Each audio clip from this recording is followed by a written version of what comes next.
Hello friends, welcome back, and in this video we'll be discussing the solution of assignment of MCO 15, right? And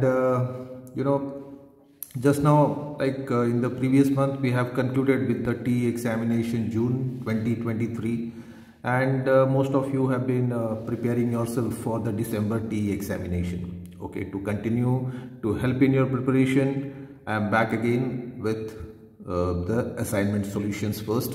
Then we will look at the suggestions for December examination. Okay, the first question is explain in brief the government policy towards foreign capital. So here, as far as India is concerned, like the new economic policy which was introduced in 1991, I told you many times that this particular year was a very important landmark in the economy of India, and there were some major changes introduced in this policy. Okay, and let's see the important changes in the policy. The first one, like industrial licensing was abolished.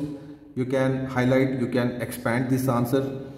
Then foreign direct investment was permitted, it was made free. Any NRI, any foreign company can invest in India. Then foreign technology agreements were permitted, and there was a massive disinvestment. That means lot of public sector enterprises were converted into private sector enterprises.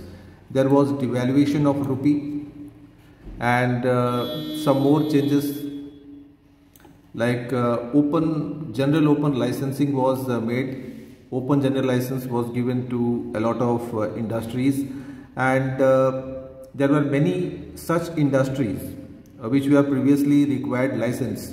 So all those were removed, except some 6 important industries which are also known as basic industries of for the strategic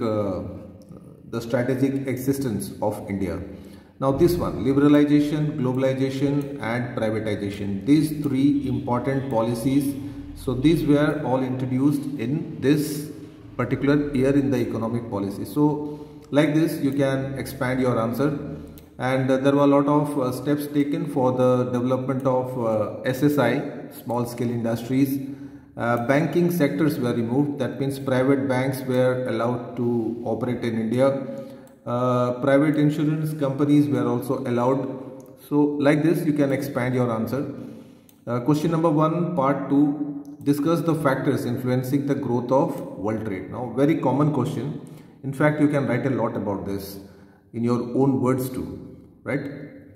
जो world trade है, that means उसकी development के लिए क्या-क्या factors important है. So, as we know that IMF, UN, WTO, these are all important international organizations which look after the international trade and their promotion.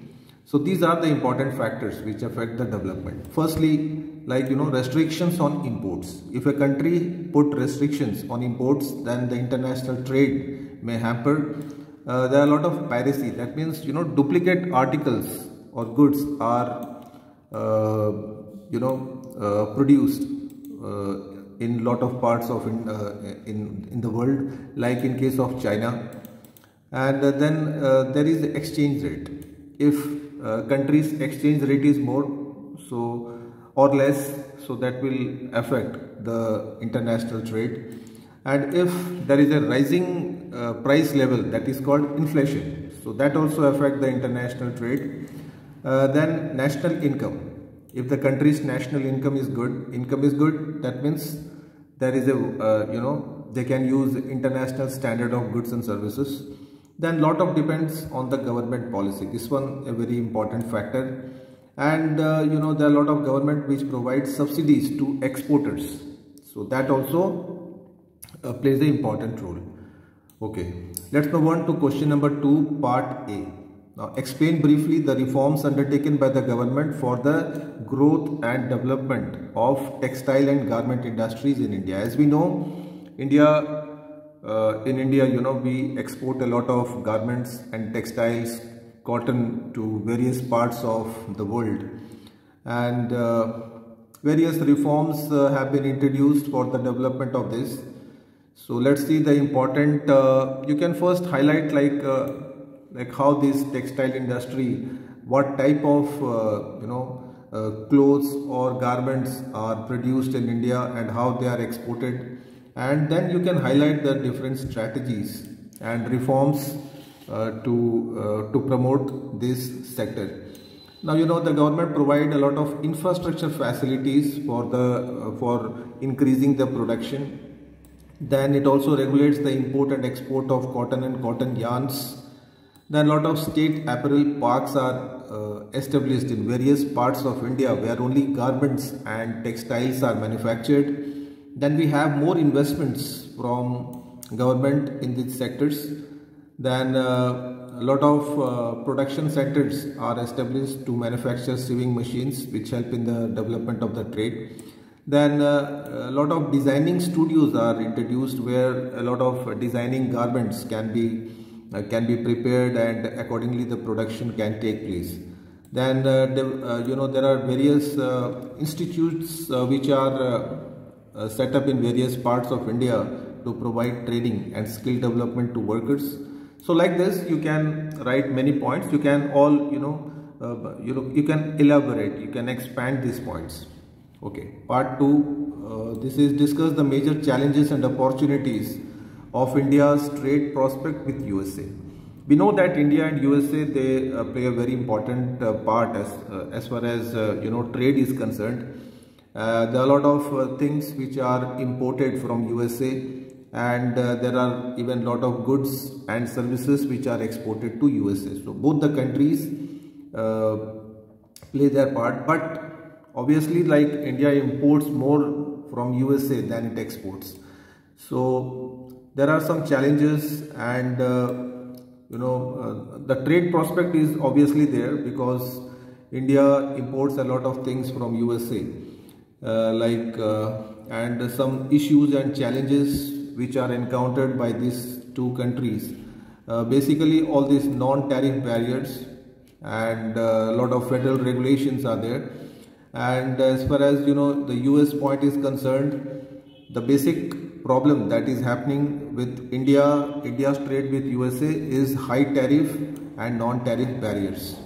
And again, like in America also, they are very much sincere about the health problems. So that health checkings and all that, so that plays a important issue and challenge. Question number 3 is you have to comment. The first comment is an open foreign trade policy and an open external sector have created more problems in the domestic economy than it has solved. As we know that government introduced a free trade policy for foreign investment, and it has created some basic problems which you can highlight in your answer. Like this one, all these points are basically directed towards that. Firstly, it increases competition and in the domestic market, and India has been now developed as a buyer's market rather than seller's market. So there is the buyers can bargain over the goods, and the MNC are using latest technology which has become a challenge for the domestic companies. Then a lot of skills and technology and good skilled human resource demand has been created in India, and no doubt about that a lot of employment opportunities for skilled and unskilled labor has been rising in India. And there is due to this foreign investment, there is an outflow of funds from India by way of interest and profits, because जो foreign investors हैं वो investment करते हैं तो उनकी जो profit या जो interest उनको मिलना चाहिए, so that flows out the funds. Okay, next question. Service sectors do not have any importance in the Indian exports. Now this is my opinion, because यहाँ पे आपको कमेंट करना है कि whether the statement is true or false, और अपने opinions लिखना है. तो according to my opinion, this statement is not true, because service sector in India plays a very very important role. And यहाँ पे आप लिख सकते हैं the different types of sectors, जैसे primary, secondary, and tertiary sector और service sector. फिर आप डिफाइन कर सकते हैं that what are primary sector, then secondary sectors, then tertiary और service sectors, and how this service sector, इसको ज़्यादा आपको हाईलाइट करना है कि सर्विस सेक्टर किस तरीके से इंडिया की इकोनॉमी में हेल्प करता है जीडीपी के लिए और एक्सपोर्ट्स के लिए। तो ये चीज़ों को आपको हाईलाइट करनी है। ओके, नेक्स्ट क्वेश्चन है, the government of India is not committed towards promoting exports and has declared the James and jewellery. आपको जेम्स एंड ज्वेलरी इंडस्ट्री के मेन जो चैलेंजेस हैं एंड जो गवर्नमेंट पॉलिसीज फ्रेम करती है इसके ऊपर, तो उसके बारे में आपको यहाँ पे हाईलाइट करनी है। तो gems and jewellery no doubt के ये एक बहुत ही ट्रेडिशनल आइटम है जो इंडिया से हमेशा एक्सपोर्ट हो रहा है to American and European countries, and ये कुछ इम्पॉर्टेंट शॉर्ट कमिंग्स हैं as far as this industry is concern. Like यहाँ के ये जो लेबर है, the mobility of labour is restricted due to visa policies. जो यहाँ के जो कारीगर लोग हैं, जो जेम्स और ज्वेलरी के जो कारीगर हैं, तो वो उनकी मोबिलिटी, उनके ट्रांसफ़र, उनके मूवमेंट को काफ़ी सारे रेस्ट्रिक्शंस इम्पोज करती है due to this visa regulations. Then many service sectors have been changed into capital intensive due to development of technology. So all these sectors are losing importance of manual labor. Then there is a lack of finance. Then there is a tough competition from countries like South Korea, Taiwan and China, and poor quality of Indian service exporters. So ये कुछ important challenges हैं जो gems and jewelry industry को it puts a backstep. Okay, the next question is India SAARC trade relations are same as Indian trade relations. तो यहाँ पे India, SAARC और Asian, तो इन दोनों के जो मेन ऑब्जेक्टिव्स हैं, उनके जो मेन रोल्स हैं, तो उसके बेसिस पे आप आंसर फ्रेम कर सकते हैं यहाँ पे। जैसे मैंने यहाँ पे सार्क, तो SAARC basically it was set up in 1985, Dhaka में स्टार्ट हुआ था विथ 8 कंट्रीज, एंड फिर इसके जो मेन जो एरियाज ऑफ कोऑपरेशन है सार्क के, जो मेन किस किस एरियाज में ये काम करती है ये संस्था, तो ये आप हाईलाइट कर सकते हैं। जैसे agriculture, human resource, economic, trade, finance, social, environment, natural, education, technology, तो ऐसे बहुत सारे एरियाज में यहाँ पे बायलैटरल एग्रीमेंट्स बनते हैं कंट्रीज़ के बीच में, तो वो आप हाईलाइट कर सकते हैं इसमें आंसर्स में। नाउ एशियन, तो Asian basically the full form is association of south east Asian Nations, and ये सार्क से पहले बना था, दैट इज़ इन 1967, एंड इसके मेन कंट्रीज जो इसके मेंबर्स हैं वो आप हाईलाइट कर सकते हैं। देन इसके मेन इंपॉर्टेंट रोल्स, राइट। तो मोर और लेस दोनों के रोल्स, फंक्शंस में ज़्यादा डिफरेंस नहीं है, लेकिन फिर भी आपको आंसर तो कंपोज करना है, तो you can take down all this points. Okay, आगे चलते हैं। नेक्स्ट क्वेश्चन नंबर 4, यहाँ पे आपको डिफरेंसेस बताने हैं, difference between current account and capital account of balance payment. Now current account as the name implies कि यहाँ पे जो it is a statement of actual receipts and payments in the short run and includes both imports and exports of goods and services. ये कुछ important items हैं जो हम लोग करंट अकाउंट में रिकॉर्ड करते हैं। And capital account is for long term, short term long term दोनों ही होता है। 1 ईयर से ज़्यादा के जो ट्रांजैक्शंस होते हैं, international transactions, so they are all recorded in capital account of balance of payment. तो ये कुछ इंपॉर्टेंट ट्रांजैक्शंस हैं जिसमें रिसीट्स एंड पेमेंट्स, तो दोनों ही साइड की यहाँ पे हम लोग अकाउंटिंग करते हैं इसके अंदर, तो ये आप हाईलाइट कर सकते हैं अपने आंसर्स में। Okay, the next question is difference between WTO and GATT, world trade organisation and GATT के बीच में डिफरेंस आपको लिखना है। तो यहाँ पे आप हाईलाइट कर सकते हैं कि WTO इसके मेन जो फंक्शंस हैं ये आप हाईलाइट कर सकते हैं, या फिर इसको टेबुलर फॉर्म में भी आप बना के लिख सकते हैं, no problem with that. And as far as GATT is concern, WTO ज़्यादा इंपॉर्टेंट है GATT से, and WTO GATT is more older institution than WTO. Now it has lost its importance because WTO के जो अभी जो main functions roles हैं, they have taken over the GATT's functions. तो like this ये कुछ GATT's के important objectives हैं, जैसे यहाँ पे creating reliable system of international trade rules and ensuring fair and equitable treatment to all the member countries, then promoting trade international trade, I mean, through liberalization and globalization. The next one is the difference between BOT and BOP, balance of trade, balance of payment. And balance of trade में यहाँ पे it consists of import and exports of all visible items, जिसको tangible items. And यहाँ पे imports and exports of all visible and non-visible. That means goods and services both. And basically BOT में हम लोग current account के items place करते हैं. यहाँ पे current and capital दोनों के account होते हैं. And BOT basically it is not a good indicator of economic growth of a country, whereas BOP it indicates the growth and development of a country. And again BOT can be favorable or unfavorable, but BOP it always balances. ठीक है, इसके जो receipts and payment they are always equal. And BOT narrow concept है, whereas BOP is a wide concept. So like this you can write your answer. The next one is saving gap, technological and management gap. इन तीनों के differences आपको लिखने हैं. So saving gap is a situation where the existing level of savings is insufficient to achieve the economic objectives of a country. You can also write it in the tabular form. पहले definition, फिर आप इसके जो main roles या functions लिख सकते हैं. And thirdly you can also give examples, or else you can write in this paragraph the way I have written.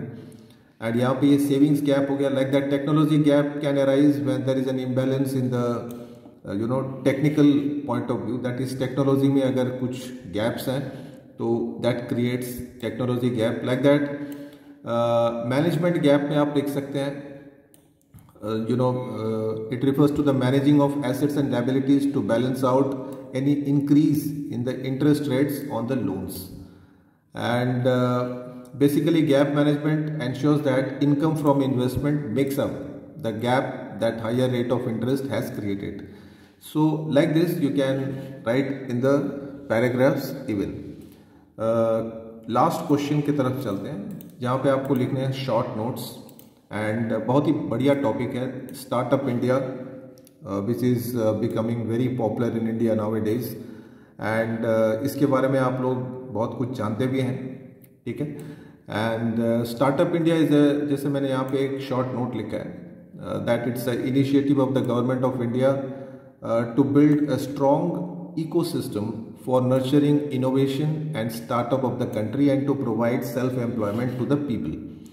तो बहुत ही बढ़िया इनिशिएटिव है गवर्नमेंट का, जहाँ पे काफ़ी सारे लोगों को जॉब अपॉर्चुनिटीज़ मिलती हैं. एंड इसको आप पॉइंट्स में भी लिख सकते हैं या फिर पैराग्राफ में लिख सकते हैं. The next one is on SAARC.